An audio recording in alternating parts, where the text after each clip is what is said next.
Today we're going to be talking about the Sophie Cunningham thing for the Indiana Fever and whether or not Sophie Cunningham was worth the 8th pick. Because let's be real, in my opinion, that is the biggest thing. And we're going to talk about why the Indiana Fever made the trade they did, was it smart, and what it means for the future. And I'm going to talk a little bit about who I think they will end up taking in a couple of hours, but the Indiana Fever are in a situation where they want to win now. They want to win right now, and they are not going to wait around to do it. And if you guys agree and think they should win now, subscribe. We gained, how many subscribers did we gain yesterday? Dear Lord, like 170. If we can get to 41.7k by the end of the day, 11,000 subscribers, like we are trying to see if we can get to up to 41 point, we're trying to get 42k by the end of this month. 45k by the start of WNBA season is the goal anyway. But we got to talk about this. So, the Indiana Fever gave up effectively. A lot of people are like, oh, they moved down the pick from 8 to 19. We got to look at the 2026 WNBA mock draft. And who they could potentially get at 19. So, we're looking at, 2025. We're looking at now a situation where the Indiana Fever, people are talking about the first round. And if I'm looking at players in the first round, at 8, I'm guessing they're probably projected to take like maybe Anissa Morrow. Yeah, Anissa Morrow. So, players they could get there, AZ Fudd, Anissa Morrow, Dahina Pau, those type of players would be there at 8. And short term, they're not as good as Sophie Cunningham. And people are like, oh, it's a 1-year rental. Sophie Cunningham, one thing that Sophie Cunningham has proved in the WNBA, and this is why what Sophie Cunningham did last season is why I would be very interested in the Fever. Sophie Cunningham has a proven track record, because she did it, of taking way less money because of a good situation. She took way less money to re-sign with Phoenix because she was getting paid a bunch to work with the Phoenix Suns. If for all her presenting stuff, if Indiana are like, you know what, we liked what you did with what you're doing with the Suns, we're gonna hire you with Pacers Sports Group. You're gonna do a bunch of presenting with the Indiana Pacers in the offseason. She will continue to sign for under market value because she's making way more money off the court. She's someone that we know for a fact, if they're making more money off the court, will take less in salary cap.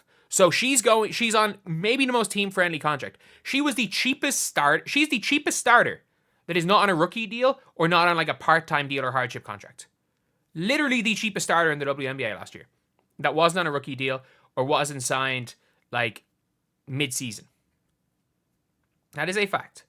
And again, other players that might be available at 19.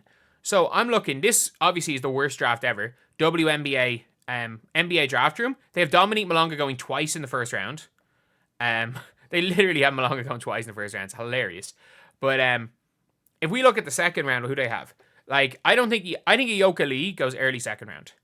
I think Janiah Barker falls. Cheyenne Day Wilson is not going number 7. But players around that are projected around the 19. And they have the 20th pick too. I don't think they take both of these. I think Rhea Marshall is more interesting to them than, for example, Rhea Marshall's more interesting to them. Could be more interesting than a Dahina Pau. Short term anyway.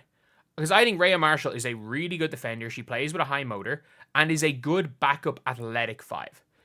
If they just want to say, screw anything off the court, we just want pure basketball, Sedona Prince might be available there. And like, if they're just going to say, we are trying to put the best basketball team together, Sedona Prince is a backup center. It is unbelievable. Like, you can get rid of Saxon and get Sedona Prince. Sanaya Rivers, if Sanaya Rivers falls to 20, that would be unbelievable. Aisha Sivka would be the ideal player to fall to 20. She's not going to, because you can draft and stash her. There is another player, if you can get Neepkins at 20, or Maddie Westbeld, both of them, Neepkins is lights out. Absolutely lights out. Maddie Westbeld is a player that is, again, really, really strong. But, like, these are two players that have at times have been projected to go 8. Like, I have seen, in different mock drafts, I have seen all of Maddie Westbell, Neepkins, Sanaya Rivers, projected to go at number 8. Tahina Pau. I've seen Isaiah James. Some people saying that she should go number 8. So with that, it's not a case of like all of them dropping, because this mock draft is ridiculous. But one of them is probably going to be there at 19. There is a good chance that a player that they would be happy with taking at 8 will be there at 19. Just like when I talk about like the Sky trading down, where it's like, obviously now with the way Sonia Citron's playing, maybe not, but I always thought like if the Sky's goal was Tahina Pau, which a lot of people thought it was, and I'm like, dude, trade down to like 8. Tahina Pau is going to be there. Or if she's not there, Citron's going to be there at 8. So like, that is why they're trading the pick, is there is a good chance that whoever, and you can sign them to a damn non-guaranteed deal. Like, the 8th pick in the draft is not always great. And the 2024 WNBA draft had a lot more higher end talent. The thing is, I've said this about this draft. I'm on record saying the gap after 2, the gap between 3 and 20 isn't that big. Like, I don't think there's that much of a difference. Like, I really like Sonia Citron. Citron's not going to be available at 19. And the thing with Sonia Citron is she is like a perfect plug and play player. Like, I think in today, right now, maybe they don't make this trade if Citron's looking like she's going to be there at 8. But I think Sonia Citron, really good shooter, really good defender. And you've got, like, now when it comes to the Fever, they've got a really, really strong core. And what they do need now is, does, for example, Tahina Pau push them over the edge on Caitlin Clark's rookie deal?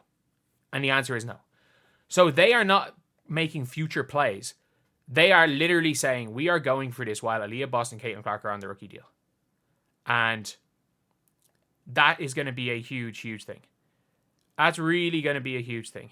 But, yeah, so that is, that's pretty much it. Like, that's the reason why the Fever just traded the 8th pick. I just found out that Dejanay Carrington just got traded to the Wings to go play with Nalissa Smith, which is madness.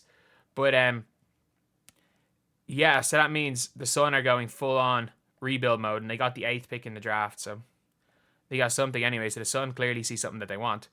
But, yeah, like, as far as this draft is concerned, it is, for me, I think Sophie Cunningham is better. And also, let's be honest, completely honest here. Getting off Nalissa Smith is so important. Getting off Nalissa Smith was incredibly, incredibly important. So, yeah, that's pretty much it. I think that the reason with the pick is, again, they're on a lower salary. A second round pick goes to a minimum salary. They're not tied down for 4 years. You can get them on a minimum salary. They're easier to get in. It's easier to just say, go home, Victoria Saxton. If they want to get whoever it is, they can get rid of Saxton. Whereas if they wanted to get whoever it is they have on contract and keep number 8, they would have to get rid of Grace Berger. And it's a lot easier to get rid of Saxton than Berger, or you might just trade Christy Wallace for nothing.